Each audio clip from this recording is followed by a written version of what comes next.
11,2% dari pria lajang tetap nggak akan memiliki pasangan.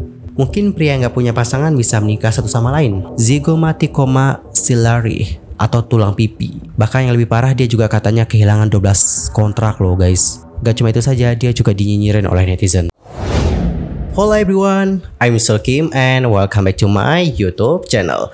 Yorobun yang lagi nonton, gimana kabarnya hari ini? Apakah dalam kondisi yang baik-baik saja?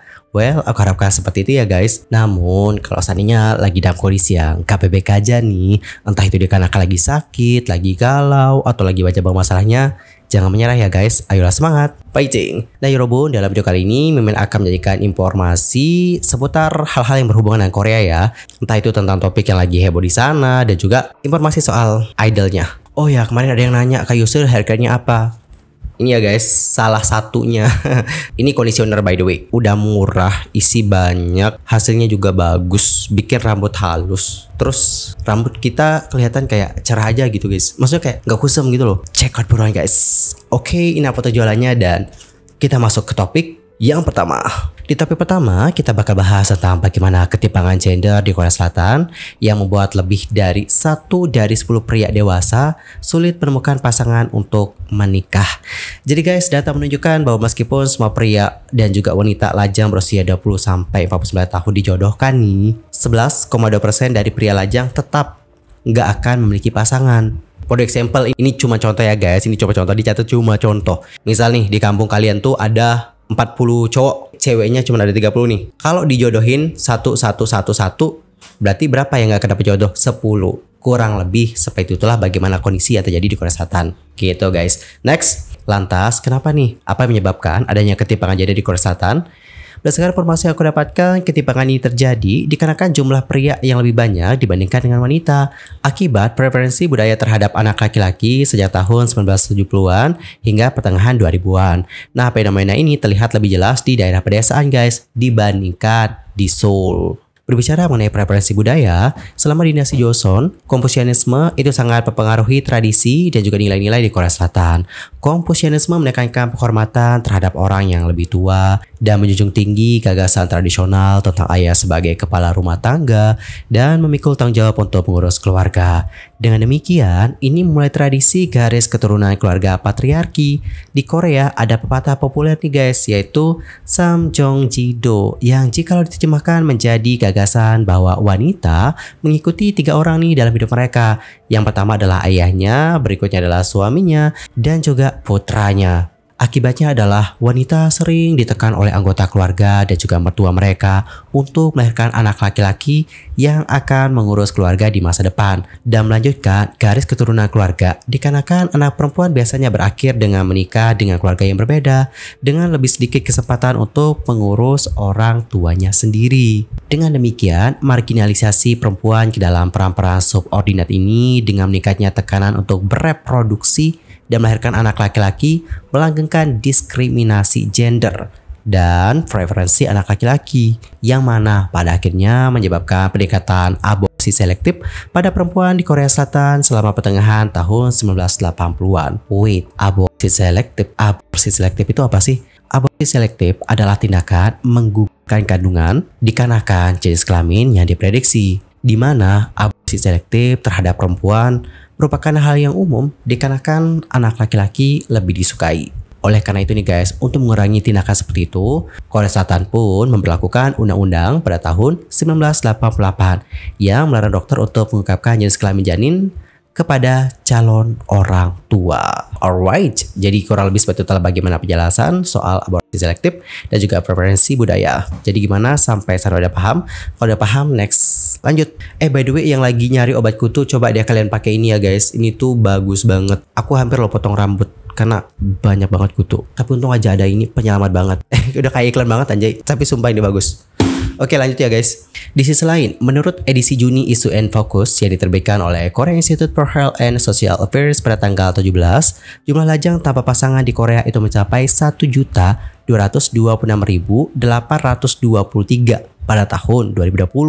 Istilah ini lantas mengacu pada jumlah pria lajang yang tersisa setelah secara hipotetis memasangkan semua pria dan juga wanita lajang berusia 20 sampai 49 tahun. Ketidakseimbangan rasio pria wanita yang telah berlangsung selama beberapa dekade ini lantas menghasilkan lebih banyak pria yang lajang dibandingkan dengan wanita lajang. Pada tahun 1995 saja nih guys, jumlah pria lajang tanpa pasangan adalah 102.887 yang hanya 0,9% dari jumlah pria lajang usia 20 sampai 49, yakni 1.140.708. Namun pada tahun 2020, jumlah pria lajang tanpa pasangan melampaui 1,2 juta. Sementara total jumlah pria lajang menurun menjadi 1.093.274, meningkatkan rasio pria lajang tanpa pasangan menjadi 11,2%. Pada kenyataannya, baik jumlah pria lajang usia produktif maupun tingkat ketidakmenikahan lebih tinggi dibandingkan dengan wanita. Pada tahun 2020, rasio gender di antara mereka yang lahir pada tahun 1985 yang berada di usia rata-rata pernikahan pertama sekitar 33,2 tahun adalah 169,8. Artinya adalah ada 169,8 pria untuk setiap 100 wanita, yang mana ini tuh sangat tinggi. Mengingat rasio gender alami biasanya adalah antara 104 sampai 105. Tingkat ketidakmenikahan untuk pria yang lahir pada tahun 1985 dengan persentase 46,5% adalah 1,6 kali lipat dari wanita dengan persentase 29,1%. Yang mana ini mirip dengan ketidakseimbangan rasio kelahiran. Bagi mereka yang lahir pada tahun 1950 yang mendekati usia rata-rata pernikahan pertama, rasio gender adalah 144,6 guys, dengan populasi pria lajang 260.903, lebih tinggi 80.479 dibandingkan dengan populasi wanita lajang yang jumlahnya kurang lebih 181.154. Cho Sung Ho yang merupakan peneliti senior di Kihasa lantas menyatakan bahwa pada tahun 1990 rasio gender kelahiran untuk anak ketiga mencapai 193,7.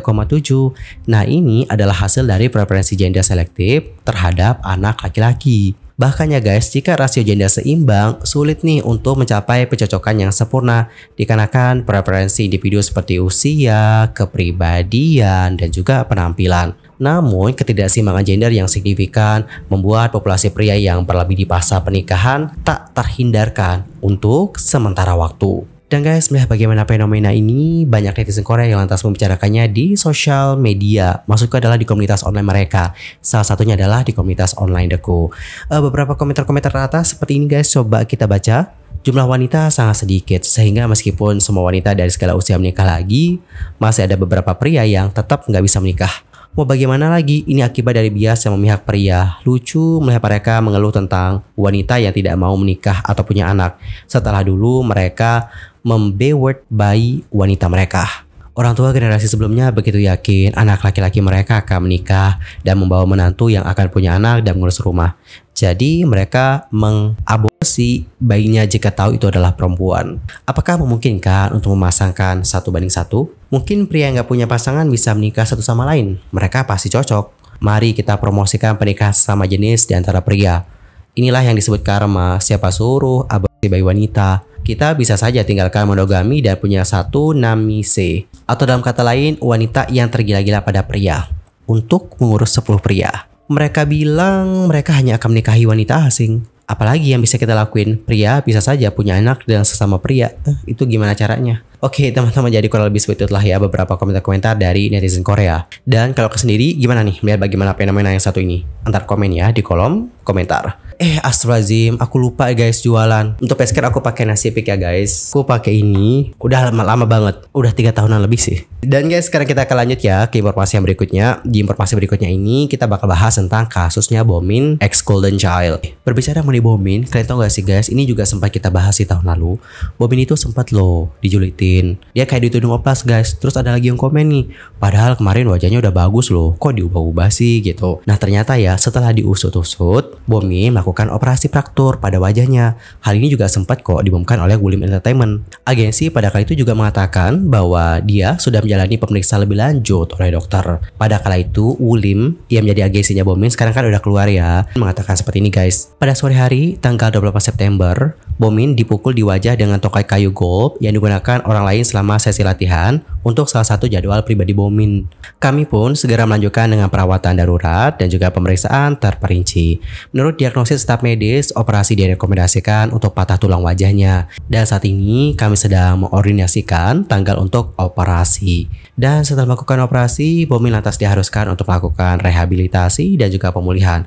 Agensi juga akan fokus untuk perawatan Bomin. Dan kini pada tahun 2024, Bomin telah memenangkan gugatan ganti rugi atas insiden tersebut. Dilansir dari lawtimes.co.kr, bulan lalu nih, Divisi Perdata 8 Pengadilan Distrik Barasul memutuskan sebagian mendukung Choi Bomin dalam gugatan kasus perdata 2023 nomor 256327 terhadap individu yang disebut sebagai A yang mengayunkan tongkat dan B yang merupakan operator lapangan pelatihan golf. Pengadilan memerintahkan si B untuk membayar Choi Bomin sekitar 12 juta Korea won dengan sekitar 10,6 juta Korea won yang akan ditanggung bersama dengan si A. Dan putusan ini sekarang udah final ya guys. Disebutkan lebih lanjut bahwa insiden itu terjadi pada September 2022 di lapangan golf di Dongyanggu, kota Goyang, Provinsi Gyeonggi. Kala itu, Choi Bomin yang sedang menggunakan kios di biliknya ketika A yang berayun di bilik yang berdekatan secara nggak sengaja memukul wajah Bomin dengan tongkat golf. Choi Bomin lantas mengalami fraktur kompleks zygomaticoma ciliary atau tulang pipi yang akhirnya membuat dirinya harus menghentikan aktivitasnya.